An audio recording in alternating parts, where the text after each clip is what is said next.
بسم الله الرحمن الرحیم. سورة البقره له 102 آیت تر 103 آیت. اعوذ بالله من الشیطان الرجیم. واتبعوا او روان سول دوی ما په هغه څه پسې تتلو الشیاطینو چې لولي شیطانان علی ملک سلیمان پر پاچاهي د سلیمان. وما كفر سليمان او نه دی کافر سوی سلیمان، ولكن الشیاطین کفروا لیکن دا شیطانان کافران سوی.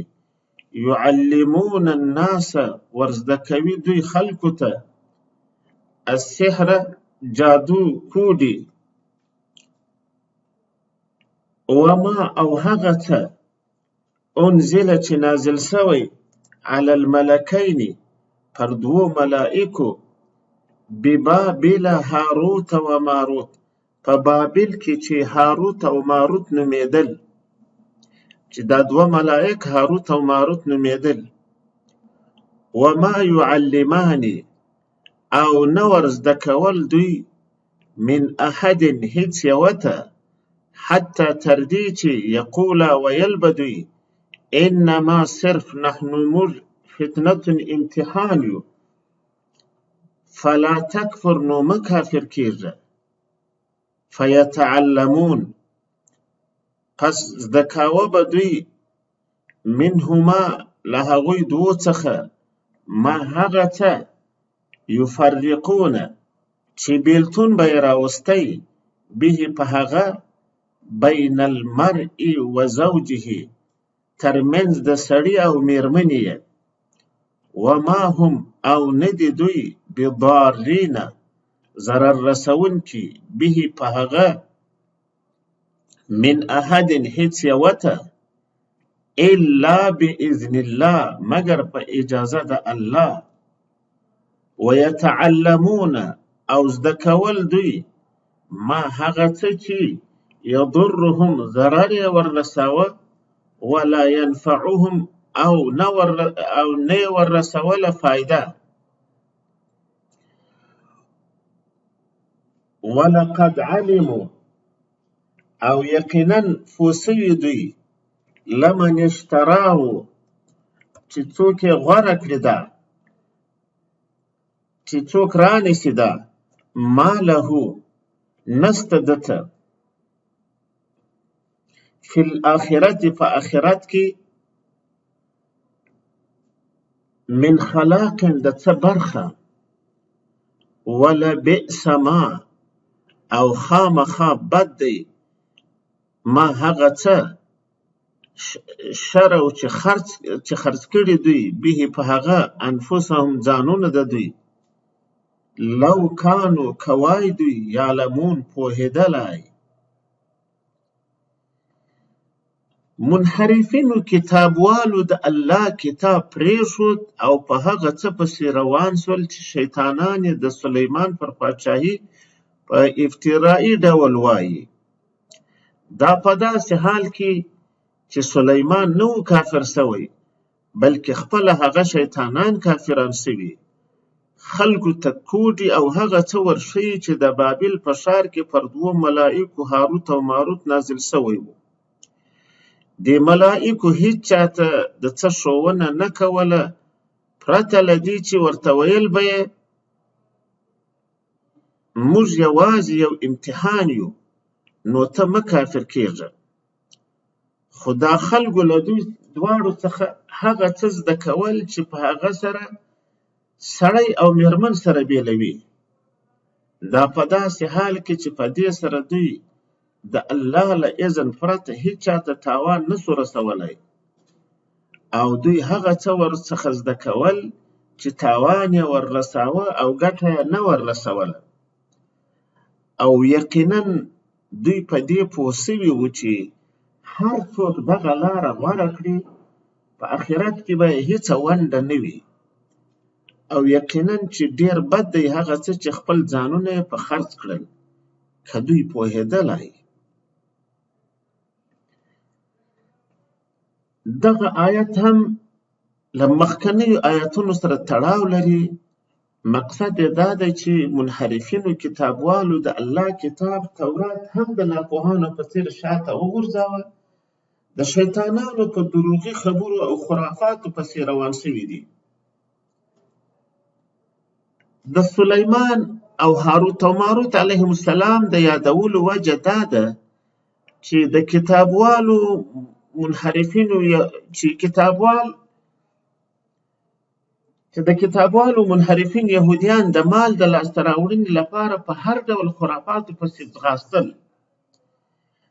د خپلو خرافاتو او کوډو د بازار تودولو لپاره یې دوو شیانو ته اړتیا لرله. یوې اغیزه او ګټې په خلکو منل، بل یې د مشروعیت او رواوالي اثبات. د کوډو د اغیزې او ګټې د مشهوره کولو لپاره یې د دې نسبت سلیمان علیه السلام ته کاوه چې هغه د همدې کوډو سحر په وجه دومره پرمختګ کړی و چې پیریان او مرغان هم ورته تابع وو. که تاسو لیدلي تر اوسه د کوډو په کتابونو کې ډېر تعویضونه د نقش سلیماني په نامه چاپیږي. د بېلګې په توګه د تعویضاتو کتابونو ګلزار تعویضات، مجربات او کنز الحسین، دا چې وګورئ دغه شیان اوس هم په دې نامه چاپیږي، ځکه دا خو د هغوی خرافیانو څخه د میراث پاتې دی. د دوی د پاتې خرافي ملګرو د تبلیغاتو په وجه یو شمېر کمعقله پاچاهانو کوډګران له ځان سره ساتلي وي او خپل د بخت او طالع خلاصولو پوښتنې ورڅخه کوي. هغوی هم د څه دروغ ورته وایي، دوی خوشحاله کوي او هسې په وړیا توګه د ملت مال خپل جیبونو ته اچوي. نو یهودیان هم دغسې لاره خپله کړې وه او دوی خو سلیمان علیه السلام پیغمبر هم نه ګڼي، نو وایي هغه دغه دومره پرمختګ چې کړی و دا یې فقط د همدې سحر و کوډو د لارې څخه دا پرمختګ کړی. نو په دې خاطر دوی غوښتل چې پر دغه خپلو کوډو خرافاتو خلک راګرم کړي چې د جیبو یې پیسې د هغوی په نامه وشکړي. د دې د مشروعیت د اثبات لپاره د هاروت او ماروت په قصې پسې لاس نیوی چې دا یو سپېڅلی پاک عمل دی چې د ښوونې لپاره یې الله تعالی 2 ملائک ګمارلي وه. د دوی اوله دعوه قرآن کریم داسې رد کړې چې سلیمان علیه السلام د سحر په شان کفري عمل سره هیڅ قسم تړاو نه درلود. دا کفري کارونه شیطان صفته خلک ترسره کوي. قرآن کریم شریر انسانانو ته هم شیطان وایي. د سورة انعام 112 آیات کې پیغمبر صلی الله علیه وسلم ته خطاب کوي، وایي وَكَذَلِكَ جَعَلْنَا لِكُلِّ نَبِيٍّ عَدُوًّا شَيَاطِينَ الْإِنسِ وَالْجِنِّ يُوحِي بَعْضُهُمْ إِلَى بَعْضٍ زُخْرُفَ الْقَوْلِ غُرُورًا. او همداسې لکه څرنګه چې ته دشمنان لرې، همداسې مې د هر نبي لپاره د انسانانو او پیریانو شیطانان دشمنان جوړ کړي دي. هغوی یو بل ته دا باطله خبرې پټې رسوي د دې لپاره چې خلک په خطا باسي. د آیات هدف خدا دی چې نبي علیه السلام ته تسلي ورکوي، وایي یوازې ته نه یې چې ستا پر وړاندې خلک باطلې خبرې یو بل ته رسوي او یو د بل مرسته کوي ستا پر ضد باندې او ستا د حق دعوت د مخنیوي لپاره باطلې خبرې یو بل ته رسوي. دا د هر پیغمبر په مقابل کې داسې راولاړ شوي دي. خو دلته دغه ځای د استدلال ټکی دی چې ګوره شیاطین الانس تر جن نه مخې انسانانو ته شیطانان نسبت کړي دي، یعنې په انسانانو کې هم د قرآن په اصطلاح شیطانان شته. نو دغه شیطان صفته خلک دا کوډې خپروي او نشروي. دویمه دعوه چې دوی د خپل کوډ او جادو د مشروعیت د اثبات لپاره کړې وه، هغه قرآن کریم داسې رد کړی چې هاروت و ماروت دواړه ملائک دي. دوی د کوډو یا سحر د ښوونې او خپراوي لپاره نه دي نازل شوي، بلکې د سحر د باطلوالي علم پر هغوی نازل شوی. چې خلکو ته دا وښیي چې دا سحر یو باطل شی دی. هغوی خلکو ته دغه ښووله چې دا سحر یو باطل او ناروا عمل دی. څوک مو د دین یا کرامت په نامه په داسې شیانو خطا نه کړي. د ملایکو دغه دنده د ډېر ښه هدف لپاره وه، خو د سحر د باطلوالي پېژندلو لپاره خلکو دې ته اړتیا لرله چې سحر یا کوډې هم ورته تشریح شي. لکه یو چاته چې د مین پاکۍ یا د بم خنثی کولو درس ورکول کیږي، نو مین او بم هم ورته تشریح کیږي. دغه ډول ښوونه خلکو ته امتحان و چې د ښه هدف لپاره وه، خو ناوړه ګټه هم خلکو ورڅخه اخیستلی شول. نو دغه ملایکو چې به هر چاته دغه د سحر باطلوالی تشریح کاوه، ورته ویل به یې چې موږ ستا لپاره امتحان یو، نو ته کفر ونه کړې، دا زموږ تعلیم د سحر د ترویج لپاره ونه کاروي. لیکن خلکو به د هغوی تعلیم د سحر د عملي کولو او ترویج لپاره کاروه. نو د دغو ملایکو راتګ د سحر خپرولو لپاره نه و. ملایک هغه مخلوق دي چې هیڅکله د الله تعالی بې امري نه کوي. قرآن کریم د سورة انبیا په 19 آیت کې تر 20 پورې وایي: وله من فی السماوات والارض ومن عنده لا يستكبرون عن عبادته ولا يستحسرون يسبحون الليل والنهار لا يفترون. دلته د ملائکو په اړه وایي چې ملائک چې د الله نږدې بندګان دي، د الله له عبادت څخه لویې نه کوي او نه ځینې ستړي کېږي. شپه او ورځ د الله پاکي بیانوي او په دې کې سستي نه کوي او نه پر دې خپل کار پښیمانه کېږي چې د دې څخه شاته شي. د همدې سورة انبیا په 26 او 28 آیتونو کې وایي: بل عباد مکرمون لا يسبقونه بالقول وهم بأمره يعملون. دا ملائک د الله شریکان نه دي، د الله اولادونه نه دي، بلکې د الله تعالی عزتمن بندگان دي. د الله څخه په وینا کې هم وړاندېوالی نه کوي او دوی صرف د الله په امر عمل کوي. همداسې د سورة تحریم په 6 آیت کې وایي: لا یعصون الله ما امرهم ويفعلون ما یؤمرون. ملائک د الله بې امري په هغه څه کې نه کوي چې دوی امر دوی ته کوي او دوی هغه څه ترسره کوي چې امر ورته کیږي. نو ملائک دغسې یو سپېڅلی مخلوق دی، هغوی د ښه هدف لپاره راغلي. دغه خبرې چې په دغه آیات او تر دې مخکې آیاتونو کې فکر وکړي سړی، نو سمې ورته روښانه کېږي. خپله په آیات کې دا خبرې واضح دي. دا پوښتنه چې دې ته څنګه یا ولې اړتیا پیدا شوې چې د جادو د باطلوالي د تشریح لپاره د ملایکو راتګ ته اړتیا پیدا شوې. نو تاسو وګورئ، نن هم په پرمختللي بشري نړۍ کې د خرافاتو بیخي ډېر بېلابېل ډولونه شته. په دا اوس نړۍ کې هم ډېر خلک په خرافاتو کې ډوب دي. نو هغه وخت خو بیخي چې انسان په ابتدایي تعلیماتو کې ډېر یعنې خلکو د مکارو خلکو پر هغوی باندې خرافات د کراماتو بل شي په نامه تېرول. نو اړتیا وه چې په دې اړه ملایک لارښوونه ورته وکړي. عام انسانان که څه هم له ملایکو څخه په ژوندۍ بڼه مستقیما زده کړه نشي کولی چې ملایک پر هغه خپل ملکي حالت وي. لکه قرآن کریم چې سورة انعام 8 آیت کې وایي: وقالوا لولا انزل عليه ملک. د مکې کافرانو وویل چې پر دې پیغمبر ولې ملک نه نازلېږي، یعنې داسې ملک چې موږ یې ووینو داسې دی تر لاس ونیسي موږ ته معرفي کړي چې دغه ستی دپاره پیغمبر دی. د هغوی مطلب دغسې و، لکه د پاچا د خوا چې یو څوک راسي وایي دا ستاسو والي مقرر دی. الله وایي: ولو انزلنا ملکا لقضي الامر ثم لا ينظرون. که مې ملک نازل کړی بیا خبره ختمېدل، بیا دوی ته مهلت نه ورکول کېدی.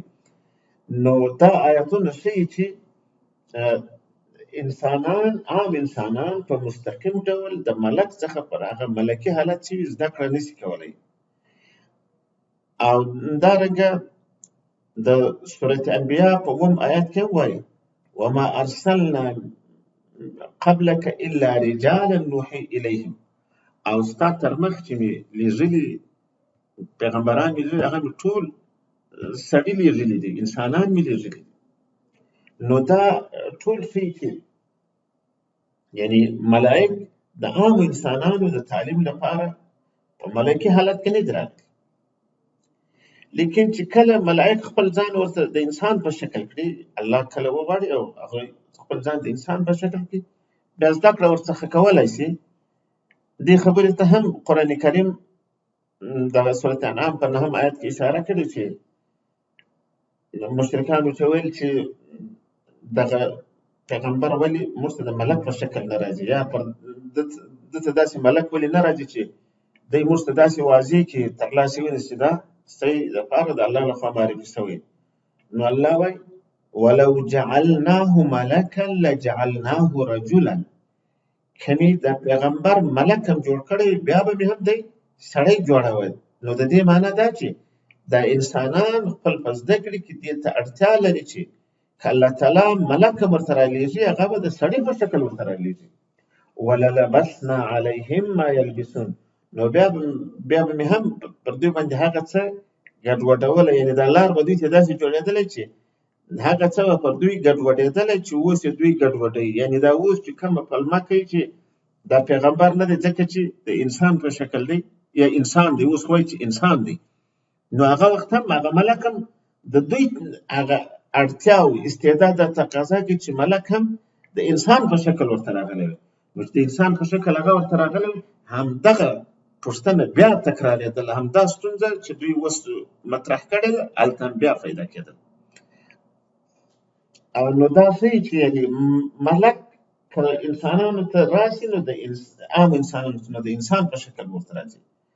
لکه په سورة مریم 18 آیات کې چې وایي چې جبریل علیه السلام مریم ته راغلی د هغې د ښوونې دپاره، نو وایي فارسلنا الیها روحنا فتمثل لها بشرا سویا. مریم ته مې خپل روح جبریل ولیږی، نو هغې ته د یو سم دم بشر په توګه ځان ورته ښکاره کړي، د سم دم انسان په توګه ځان ورته ښکاره کړي. نو دا آیاتونه ښیي چې ملائک کله د الله په حکم ځانونه د انسان په شکل کړي، نو بیا عام انسانان هم د هغوی څخه زده کړه کولی شي. نو هاروت و ماروت هم چې عامو انسانانو ته راغلي، نو خامخا په همداسې شکل ورته راغلي، د انسان په شکل ورته راغلي. او دې ملائک ځکه قرآن ملکۍ ورته ویلي. نور د دې په اړه هغه نورې قصې چې مشهوره دي هغه صحت هیڅ نه لري. ولو انهم، او که دوی آمنو ایمان راوړی وای، واتقوا او تقوا یې کړې وای، لمثوبة خامخا ثواب من عند الله لخوا د الله خیر ډیر ښه دی، لو کانو کوای دوی یعلمون پوهېدلی. او که دوی ایمان راوړی وای او تقوا یې غوره کړې وای، نو د الله لخوا به یې ثواب ترلاسه کړی وای، او دا ورته ډیر ګټور دی که دوی پوهېدلی. دغه آیت د منحرفو کتابوالو د ناسمو کړنو او پلمو ردولو وروسته د توبې بلنه هغوی ته ورکوي، او حکم عام دی، یعنې که کوم څوک پر خپلو تیرو ناسمو کړنو پښیمانه وي، هغه کولی شي چې سمه لاره غوره کړي چې ایمان و تقوا ده،